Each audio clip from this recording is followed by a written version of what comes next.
Hello there, everybody. My name is Chatterak, and welcome back to Five Nights at Freddy's 3. I know, you're surprised to see me here, I know. But, I thought long and hard about it, and I decided that, being that I didn't do, like, the 2020 mode or Golden Freddy mode in the first two games, I figured I could give this a shot since this isn't anywhere near as mounting of a task. But we're back here to get the good ending to this game, which... it's not hard. It's monotonous. It's a very tedious task to do because there are lots of things you have to do in a specific order. So we had to start the game over again because we need to get to night 2, which is what we're at now. So now I'm gonna be looking down a lot because I have to utilize a guide, because for anyone to figure this out on their own is. Kudos to them, because never in a million years would I ever figure this stuff out, like, at all. So let's get killed by the purple guy and get this good ending started. Now, I know about the good ending, being go away. We have no time. We have to go to camera 8 and click on the Balloon Boy poster. Okay, so now we're at the Balloon Boy game, and we have to get all the balloons, but then... see, that's the thing. I was like, you'd think, like, oh, to get the good ending, maybe you just have to play all the mini-games? Nope. You have to break them all, because that's what this is all about. Oh, and I fell. I'm the worst Balloon Boy ever. Always reminds me of Balloon Fighter. I kind of wonder if that was ever, like, a... are you serious? It's also, like, it's hard in these mini-games to tell, like, what your hitbox is. Because I had started recording this already with, my buddy Tim, also known as Game Tim. And we lost our recording halfway through, so I had to do it all over again. So this is where this game gets silly, is you have to do this. I know. Doesn't that make all the sense in the world? So then you get to this broken part of the screen, and you just keep on going right along. And you see these sad kids, and some figure in the background. I'm not really sure what that is. Could be many of things. But basically, we gotta get this balloon. And then... we have another minigame to play. So this time, we have to go to one of the arcade rooms and do another ridiculous task of in a particular order. So, camera 7, and you go boop, boop, boop, boop. Now we're Mangled. It's actually funny, like, Mangled still has his shadow, but I suppose that is his head. Okay, so we have to get the endoskeleton pieces in this one, while avoiding death from this giant guy. No! Oh, I almost died. But again, especially Mangled's hitbox is especially difficult to figure out. Alright, so we gotta go get our last piece. And very similar to the other one, instead of actually... whoa. Oh, no! What? That counted? Alright, so we had to do that again. I can't believe that counted! Although... alright. Sorry. That was my stupidity. That was my stupidity. Does he come in here? I don't think he does. Yeah, he doesn't. Okay. I really didn't think they would count that. Alright, we need to screw this guy. I don't like this guy at all. He's a jerkbag. Okay, now instead of going through the room, well, rather through the door, we're gonna go through the room again. Because everything is broken. So, ugh! Okay, now with this... there's a giant boy crying. So, we are gonna pass the child and continue our adventure to the left. And to the left, to the left. So see, all the balloons that you got with the balloon boy transfer to this. That is my take on it. See, like, if you hadn't, I don't think if you had done the other minigame in prior to this, I'm not 100% sure if they would have even showed up. And we get the cake, and that's how we do it. So now we have to go back to Balloon Boy's minigame. This is a very monotonous list of things. Hi, Springy. That was fast. Alright. So now, let's see. We do the balloons again, fall down again, and there should be a different thing. So let's get the balloons. Oh, yeah. But, like, you know, speaking of my friend Tim, I really like these minigames that Scott made because they remind me of the good old Atari days, which is what my friend Tim's channel is kind of around. He likes a lot of retro games. Okay, so here we go. So now the balloons are down here. And we just keep on rolling right up. I don't like the camera on these. And we just keep on rolling. And there's a child here, but he gets a cake. Yay! So now I have to beat night 2. So I'm gonna go ahead and fast forward because we've all seen me beat all the nights, so there's no point in doing it again.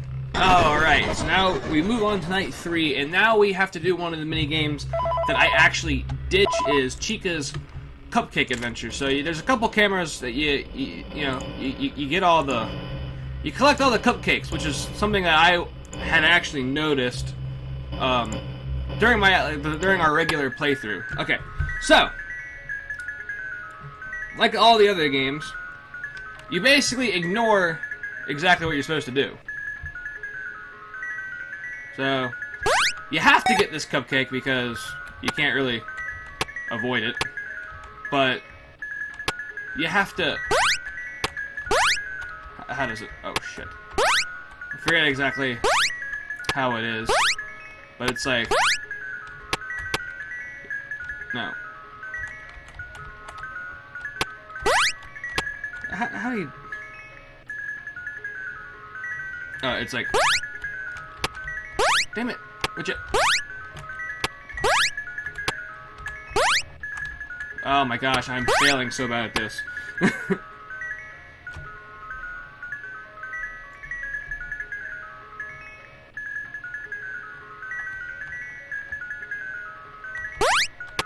Oh, there it is. Okay, I got it.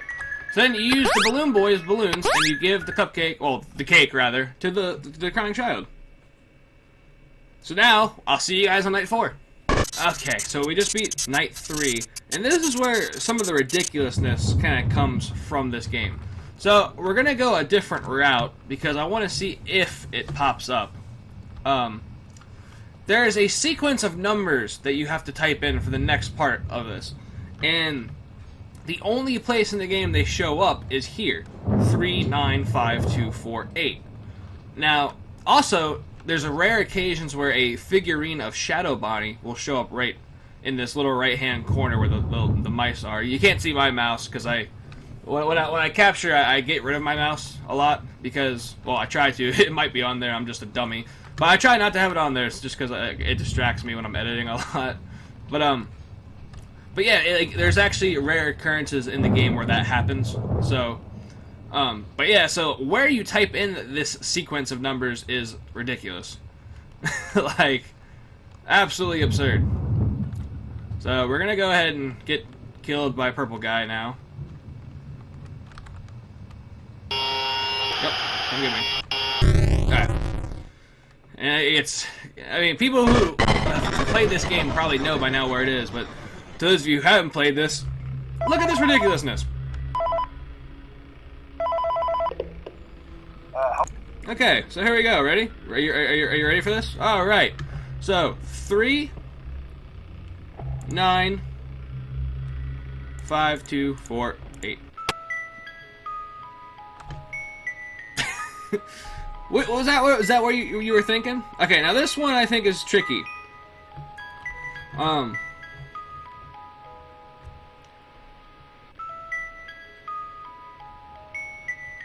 Okay, so we have to touch one of these kids. And that happens.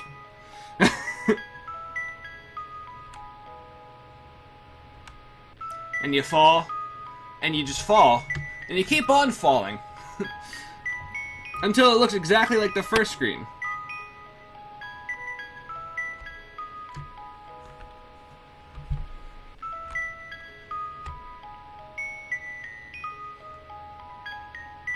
So we just keep going like this.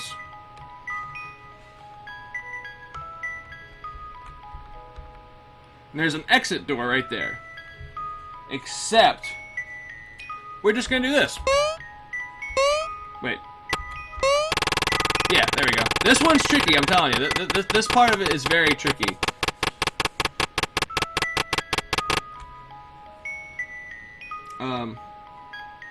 Now,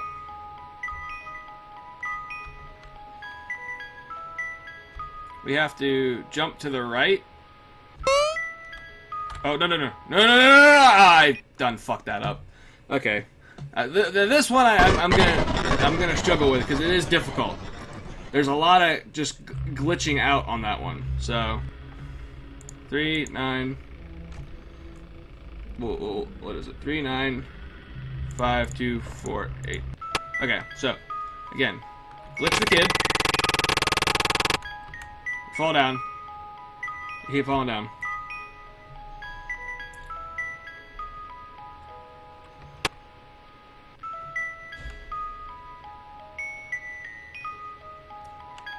Okay, so when we get to the exit screen, I messed up somewhere.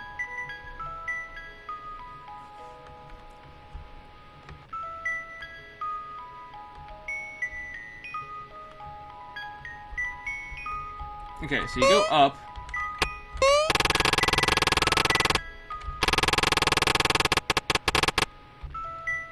Now, this is where I get confused on this part. So give me a second, Reno here, because it really does get tricky here.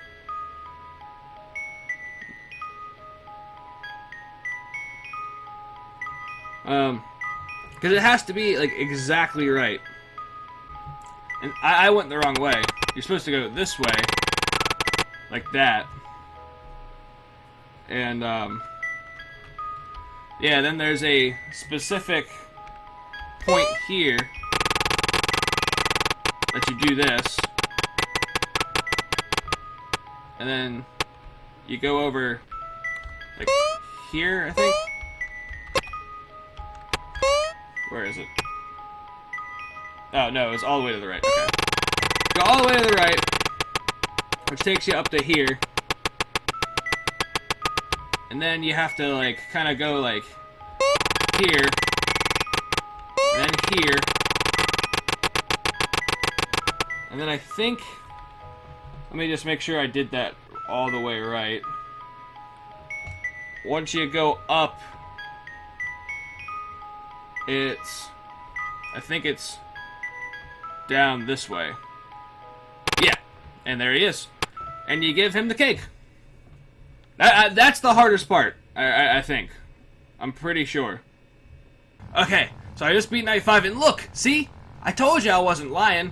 I think maybe I was on the wrong night, but there's Shadow Bonnie. Which is where, like, his appearance there... It makes, like, a very popular game theory is that, now, I mean, since we've already beat the game, it's okay to talk about it now, but, and I actually did mention it already before, but the reason, like, a lot of people think Shadow Freddy is actually a good guy in this game, because, like, even though he's leading you to the back room, he's leading you to where the purple guy is. And... being that he knows that the suits have the souls of the dead children inside of them, he's freeing their souls from the suits. So it's a very popular theory that, like, he's a good guy. Which makes sense, when you think about it. Alright, so now we're on night 5, and this is another minigame that we had actually done by mistake. Well, not really, I wouldn't say by mistake. This one can also be kind of confusing. But this is the one involving Shadow Bonnie right here. So, you have the. It turns out it's the S key that makes it glitch, and we need to get to Balloon Boy's game, which we just got to. And now we go into the left side, like, if I know how to do it. Alright, and then this is where we have to use this part to get to this sad child and give him a cake.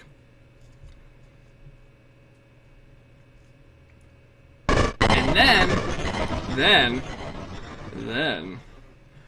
this one I didn't even think, but we have to go on camera 3 and go to this marionette photo, which is kind of hard to see. Now, this is like sort of like the end game for all, and this gets a lot of, you get a lot of stuff out of this mini game, I think. So, as you go around this, you see all the children that we have given cake to. So, there's 5 children right there. And then there they are with their masks. And you give this last child the cake. Now, note that he just became Golden Freddy. And that your mask became the marionette mask. And the reason that's important is because, well, I'll talk about it at the end. I don't want to talk about it too much. So now we have to beat Night 5. Right. I didn't know he was in the vent. Audio devices. He just crawled back out of the vent.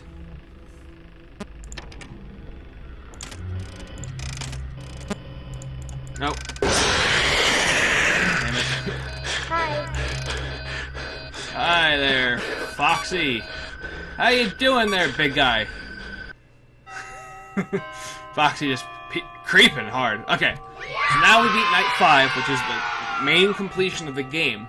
And now for the good ending. We have to force the purple guy into the Springtrap suit, of course, still.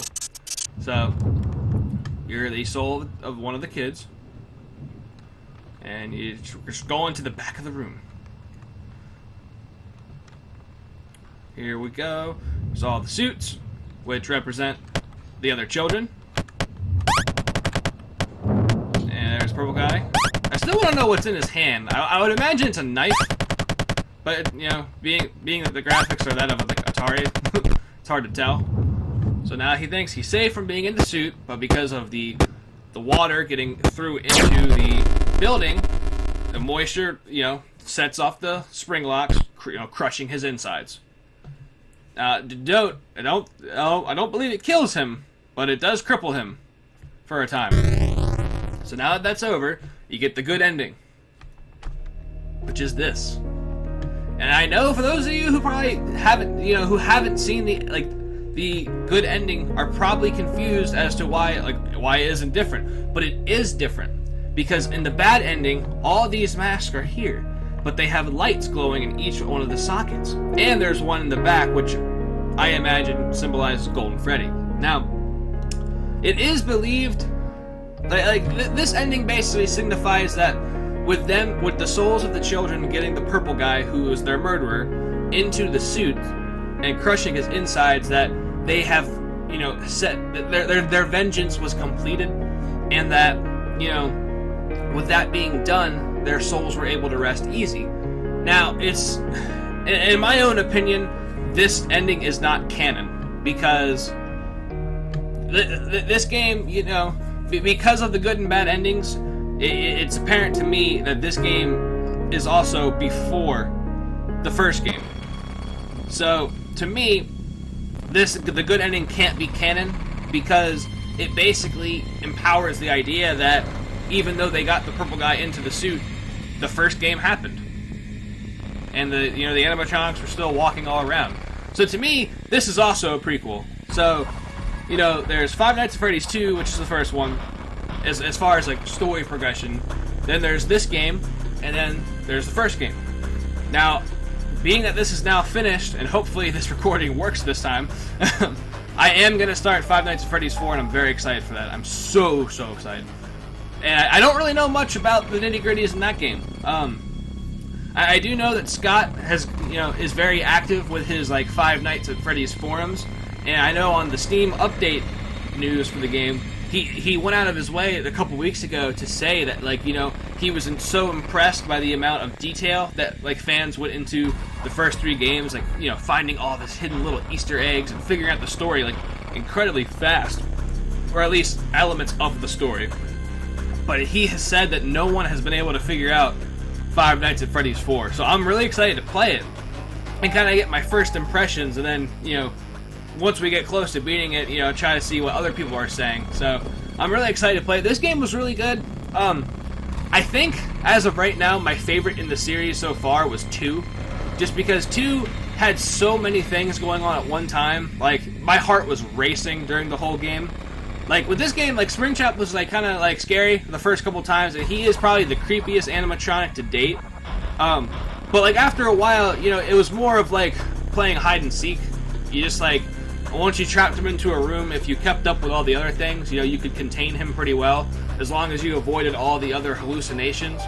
So, but I kind of did like those mini games. I think they're pretty fun. So, and if once you beat the good ending, you get an extras menu, so it comes loaded with like, you can play the mini games again, which I showed you guys last time. They were locked. There's a cheats menu, which I can't remember if that unlocked with the bad ending. I don't know, but this was a really good game, and I think it was awesome. So thank you guys so much for watching this episode of Five Nights at Freddy's 3. And if you liked it, please let me know with a like and comment to me what you think of the Five Nights story so far. And if you guys want to see more Five Nights at Freddy's action, if you check the description below, there's a whole playlist of all the other episodes I've done up to this point so far. And I still haven't completely thrown out the window of the idea of going back to playing like the 420 mode and Golden Freddy mode, because I try them every now and then in my own spare time, and obviously it's incredibly hard. But I don't know if I could do them now, just because I'm so out of my element that like when I do play them, it's like I don't even feel like I've ever played a game before in my life. So I'm gonna reassess it after we play through the Five Nights at Freddy's 4 and really determine if I can do it or not. And like I said, it all comes down to a matter of time, because I know, like, some people have told me that it took them, like, 7 hours to beat the first game's 420 mode, so I'll have to figure it out, but thank you guys so much again for watching, and as always, I will see you guys next time. Bye-bye!